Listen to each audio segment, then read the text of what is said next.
गजानन की सुरक्षा के लिए देवी पार्वती त्रिदेवों से अपने पुत्र का प्रारब्ध परिवर्तित कर उसे देवत्व प्रदान करने को कहती हैं, किंतु देवराज द्वारा इसका विरोध किए जाने के पश्चात फिर माता भी एक प्रण कर लेती हैं। इधर कार्तिकेय अपने परिवार के मध्य गजानन को देख चकित होते हैं। अब आगे। पुत्र तुम आ गए पुत्र, बहुत अच्छा किया पुत्र। माँ का पुत्र तो मैं हूँ, फिर ये कौन है?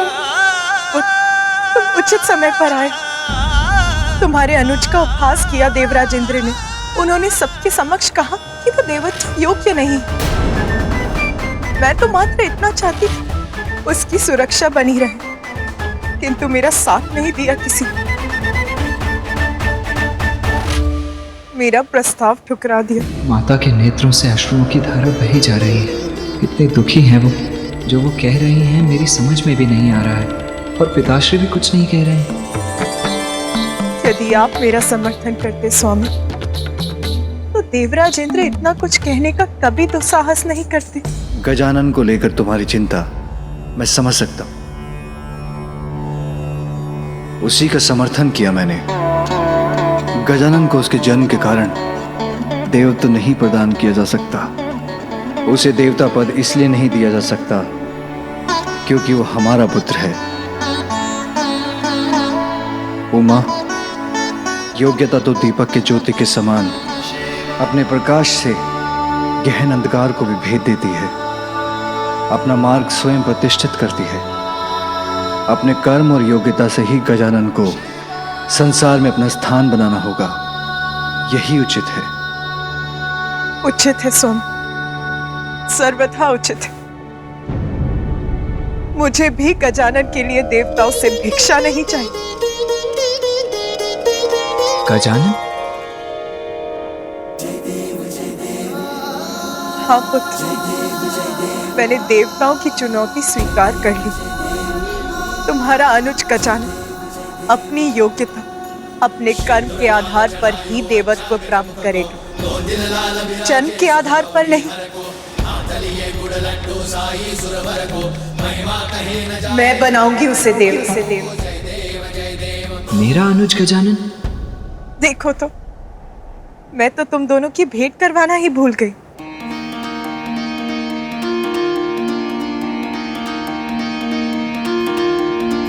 पुत्र गजानन, ये है कार्तिकेय, तुम्हारे बड़े भ्राता।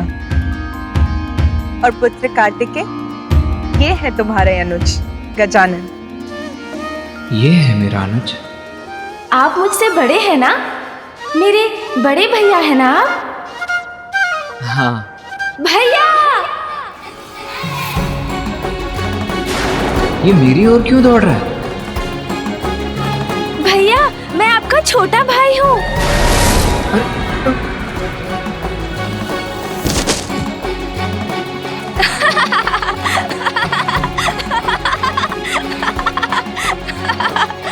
भैया, आप तो मेरा भार भी नहीं संभाल सके।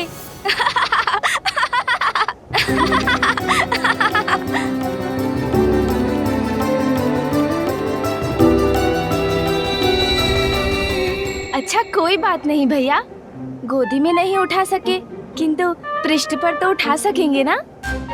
अरे ये क्या कर रहे हो? पुत्र गजानन, जब हम स्वयं अपने पांवों पर चल सकते हैं, उन पर अपना भार उठा सकते हैं, तो अग्रज द्वारा उठाए जाने की क्या आवश्यकता है? हाँ पुत्र, तुमने तो मिलते ही अपने अग्रज पर अपना भार डाल दिया। सर्वप्रथम अभिवादन तो करो, प्रणाम करो उन्हें। प्रणाम बड़े भैया।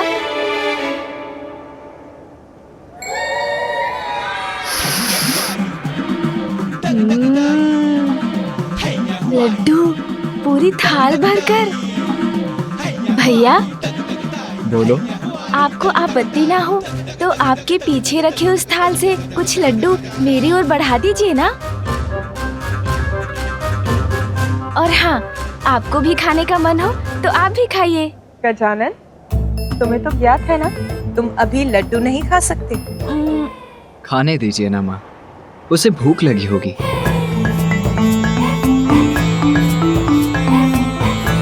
क्या हुआ माता, ऐसे क्यों देख रही हैं आप? माता, आप मुझे ऐसे क्यों देख रही हैं? क्या हुआ? कुछ नहीं पुत्र, ऐसा कुछ नहीं हुआ। माता का ध्यान तो गजानन पर ही केंद्रित है। मेरे प्रश्न का उत्तर नहीं दिया उन्होंने, और इसने वही प्रश्न पूछा तो उन्होंने उसका उत्तर दे दिया। पुत्र कार्तिकेय, मुझे कुछ आवश्यक कार्य करने हैं। उस समय में तुम अपने अनुज गजानन का ध्यान रखना।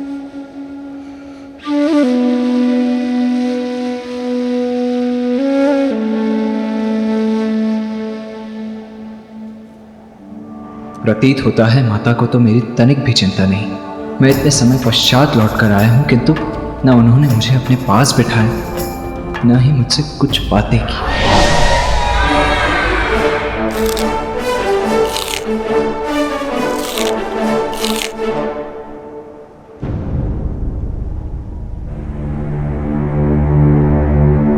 पुत्र, मुझे ज्ञात है अपने अनुज गजानन को लेकर तुम्हारे मन में अनेकों जिज्ञासाएं उत्पन्न हो रही होंगी। हाँ पिताश्री, मेरे जन्म और मेरे द्वारा ताड़कासुर के वध के पश्चात मेरे दक्षिण जाने के समय आपने माता को एक और संतान देने का वचन दिया था, किंतु ये गजमुख गजानन मेरा अनुज कैसे हो सकता है? तुम्हारे अनुज के जन्म और गजमुख प्राप्त करने के पीछे भी एक कथा है।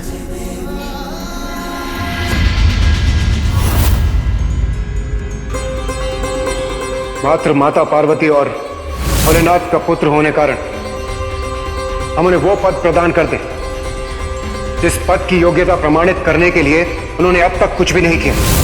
आज जो कुछ भी कैलाश पे हुआ वो उचित नहीं था। जो उचित था उसे उचित कहा, और जो अनुचित था उसे अस्वीकार किया। देवत्व प्राप्त करना इतना सरल नहीं है, और ना ही देवता बन देवता के दायित्वों का निर्वाह करना। बिना अपनी योग्यता प्रमाणित किए किसी को भी देवत्व प्रदान किया जाना सर्वथा अनुचित। इसीलिए देवता पद की महिमा को स्थापित रखने के लिए उचित का साबित किया। जो हुआ वो उचित था या अनुचित ये तो समय ही बताएगा, किंतु जो आपको करना था आप कर चुके स्वामी। फिर पुनः सभा बैठाकर सभी सभासद देवताओं से अपनी ही प्रशंसा को सुनने की आपकी इच्छा कहाँ तक उचित है स्वामी? देवराज इंद्र होने के नाते ये मेरा कर्तव्य था, अन्यथा भविष्य में कोई भी देवता पद की मांग कर सकता है। क्या मैं उचित कह रहा हूँ? आपने जो भी किया वो सर्वथा उचित था देवराज। हाँ इंद्रदेव, आपने जो किया उचित किया, सही का साथ दिया आपने, और हम सब आपसे सहमत हैं। जगत जननी को निराश करना कैसे उचित हो सकता है? देवताओं के साथ सृष्टि के सभी जीवों की सुरक्षा के लिए जिन्हें अपनी कोख से संतान को जन्म देने का अधिकार खोना पड़ा, आज उनके पुत्र की सुरक्षा की बात आई तो आपने उनका प्रस्ताव नकार दिया। आपके इस कृत्य के लिए मैं माँ से क्षमा मांगूंगी स्वामी। भरपेट खाऊंगी मैं स्वादिष्ट भोजन। उस बालक ने अब तक तो सिंदूरा का वध कर ही दिया होगा। अब मैं बन चुकी हूँ पाताल लोक की रानी।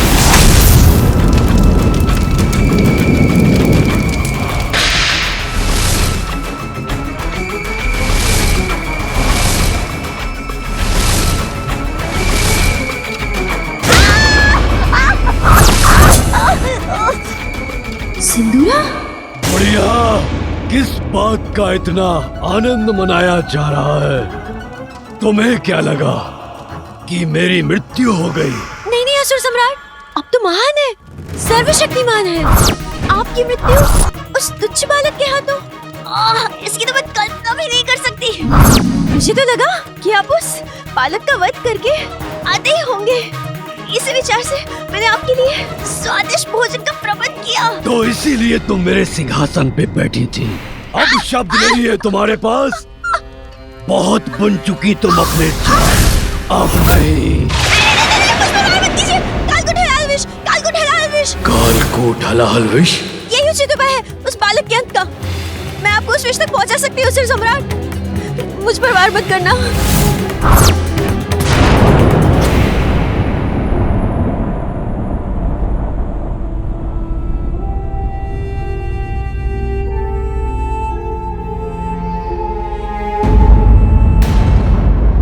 मेरे पीछे मेरी परछाई बनकर कौन आ रहा है?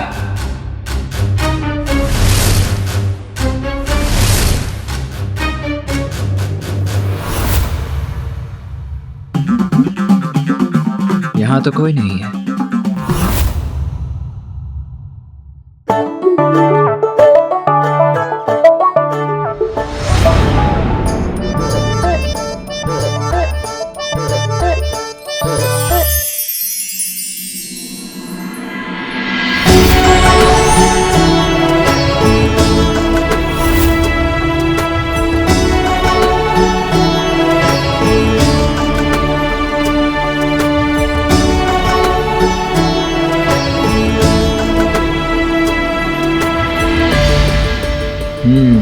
तो जो भी था उसने कक्ष में प्रवेश कर लिया है।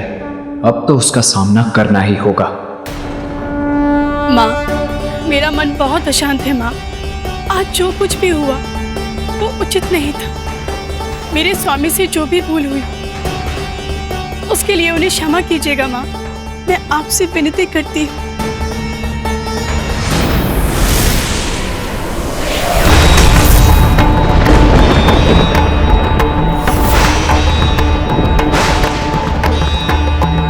कैसा अनिष्टकारी संकेत दिया है माता ने। उनका त्रिशूल उनके हाथों से गिर गया, जिसने माता के इस मंदिर को भी कंपित कर दिया। मानो जैसे देवलोक के भाग्य का प्रकाश ही मिट गया। दया कीजिए माँ अपनी संतानों पर, दया कीजिए।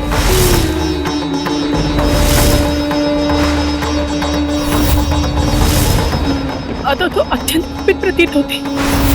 उनके कोप के प्रकोप के कारण कहीं अनर्थ ना हो जाए।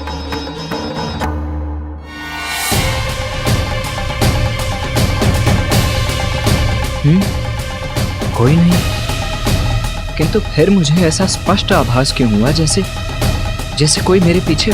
भैया,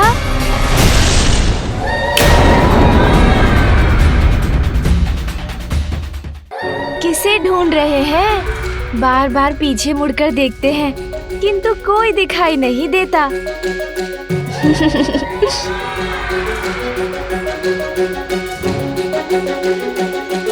मैं तो यहाँ हूँ आपके समक्ष। फिर बताइए ना, आप किसे ढूंढ रहे हैं?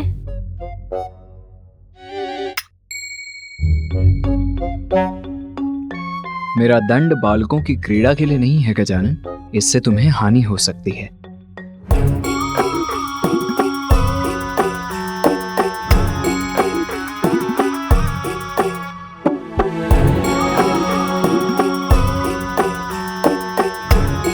क्या हुआ?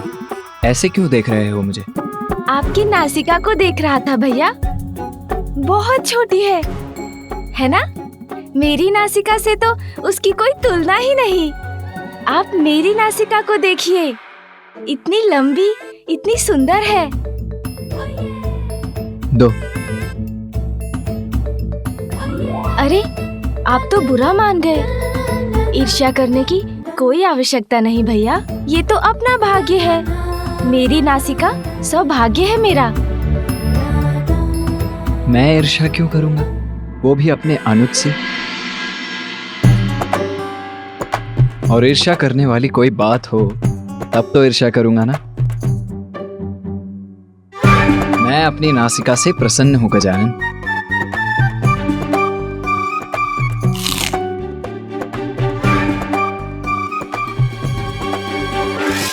अब आपको कहना ही होगा ना कि आप प्रसन्न हैं। दूसरी नासिका तो प्राप्त नहीं कर सकते ना, और नासिका भी छोटी है। कोई बात नहीं, किंतु आपका शरीर कितने दुर्बल हैं आप। प्रतीत होता है ठीक से खाते भी नहीं आप। वो किस कारण? आपका मुख भी छोटा है क्या, इसलिए? योद्धा हूँ मैं, और योद्धाओं का शरीर ऐसा ही होता है गजानन। अब क्या हुआ? ऐसे अपना सर क्यों हिला रहे हो? कुछ नहीं होगा क्या भैया, भाग्य है सबका। अब मुझे देखिए, माँ मुझे प्रतिदिन अपने हाथों से स्वादिष्ट फल खिलाती है, दुग्ध पिलाती है, तभी तो मैं और आप इस सुख से वंचित जो है। सत्य तो ये है कि माँ मुझसे बहुत बहुत स्नेह करती है। माँ तो मुझसे भी बहुत स्नेह करती है गजानन। हो सकता है, किंतु मैं छोटा हूँ ना, कदाचित इसलिए पिताश्री, नाना जी, नानी जी सर्वाधिक प्रेम तो मुझसे ही करते हैं और मैं आपका अनुज हूँ, इसलिए आप भी तो मुझसे अधिक स्नेह करते हैं, है ना भैया? हाँ गजानन, तुम तो अनुज हो मेरे। तो भैया, मैं आपके वाहन मयूर से भेंट कर सकता हूँ? बहुत चतुर हो तुम। कितने सुंदर, कितने भव्य है ना वो। हाँ हाँ, अवश्य। असुर सम्राट, आप मुझ पर व्यर्थ संदेह कर रहे हैं। इतनी मूर्ख नहीं हूँ मैं। आपके लिए मैंने एक ऐसा उपाय ढूंढा है जिसे काटने का उपाय त्रिदेवों के पास भी नहीं है। क्यों बुढ़िया, तुम अपनी प्राणों की रक्षा के लिए कोई नवीन कुचक्र तो नहीं बना रही हो? तुम्हें ज्ञात भी है किस कालकूट हलाहल विष की बात कर रही हो तुम? त्रिदेव भी जिसे नहीं काट सके वो है हलाहल विष। वो तुम्हें कहां से प्राप्त होगा? कुचक्र नहीं असुर सम्राट, कुचक्र नहीं। ऐसा उपाय है मेरे पास जिसका वार कोई नहीं तोड़ सकता, जिसके पास ये अत्यंत प्रचंड विनाशकारी विष है। याद है मुझे उसका नाम, और वो है राक्षसी जिम्भा। जहाँ एक ओर देवराज इंद्र के साथ अन्य देवता थे, वहीं दूसरी ओर असुर सम्राट चक्रवर्ती बलि के साथ थे समस्त असुर। और तब मंथन के समय सागर से निकला कालकूट हलाहल विष। कालकूट विष के कारण संपूर्ण जगत में विनाश का संकट छा गया। यहाँ तक कि देवताओं की दिव्य शक्तियाँ भी उस विष से उन्हें सुरक्षित रखने में असमर्थ थी। देवता और असुर दोनों ही ये समझ गए थे कि यदि अब उनकी कोई रक्षा कर सकता है तो केवल महादेव ही कर सकते हैं। महादेव तो देवता और असुरों की सहायता के लिए प्रस्तुत हुए, किंतु देवी पार्वती को इससे आपत्ति थी। स्वामी, पार्वती, मुझे जाना ही होगा, अन्यथा ये हलाहल विष विनाश का सागर बन संपूर्ण सृष्टि को लील जाएगा। नहीं स्वामी, मैं आपको कहीं नहीं जाने दूंगी। सृष्टि की रक्षा के लिए स्वयं को संकट में डालना, ये मुझे स्वीकार नहीं। जब तुम मेरा कवच बनकर मुझे सुरक्षित कर रही हो, तो भला मुझ पर क्या संकट आ सकता है? मेरे प्रति अपार प्रेम के कारण तुम ये भूल रही हो कि मेरा अनिष्ट असंभव है। तुम्हारा प्रेम ही मेरी सुरक्षा है उमा। सुहागन धर्म की मर्यादा के अनुरूप तुम्हारा आचरण मेरा जीवन कवच है। अपनी मांग को सिंदूर से सुशोभित कर तुम मेरी दीर्घ आयु सुरक्षित करती हो। सुहागन का गौरव अर्थात नख छिद्र में बाली धारण करती हो गौरी। मंगलसूत्र और उसके काले मोती अनिष्ट से मेरी रक्षा करते हैं। लाल वस्त्र धारण कर मेरी समृद्धि का कारण बनती हो। पाँव की पायल मुझे सकारात्मक ऊर्जा से परिपूर्ण करती है। बिछियाँ धारण कर वंश वृद्धि में मेरी सहभागिनी बनी हो। जिसकी पत्नी इतनी सुमंगली हो, उसका कोई अमंगल कैसे संभव है? जब तुम्हारी अनंत शक्ति मेरे साथ है, तो मुझे तुझ हालाहाल से कोई हानि कैसे पहुंच सकती है?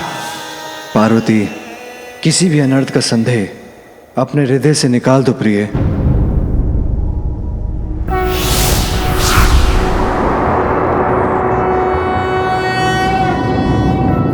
नागेंद्रहाराय त्रिलोचनाय और फिर भस्मांगरागाय महादेव ने उस कालकूट हलाहल विष का पान किया।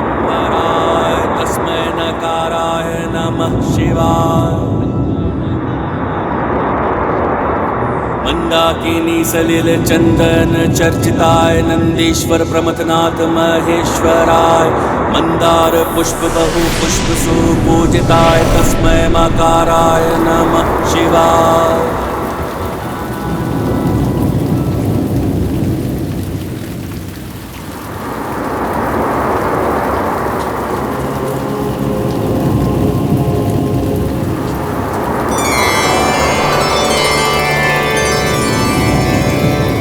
और फिर देवी पार्वती ने महादेव की ग्रीवा पे अपना हाथ रखकर विष को वहीं रोक दिया।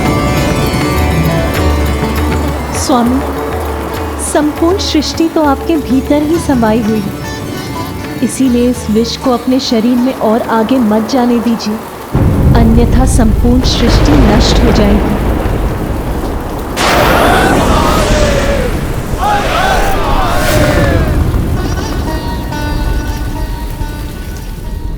शिव गाथा मत सुनाओ मुझे, उपाय बताओ उस बालक के वध का। हलाहल एक ऐसा विष है जिसे स्वयं महादेव भी अपने शरीर के भीतर नहीं ले सकते।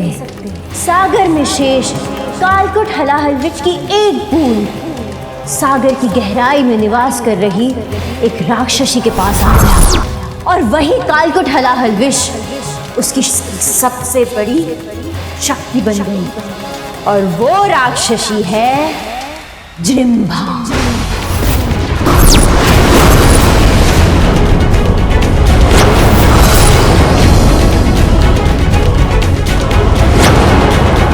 जो विष स्वयं महादेव ग्रहण नहीं कर पाए, उससे उनके पुत्र का क्या होगा?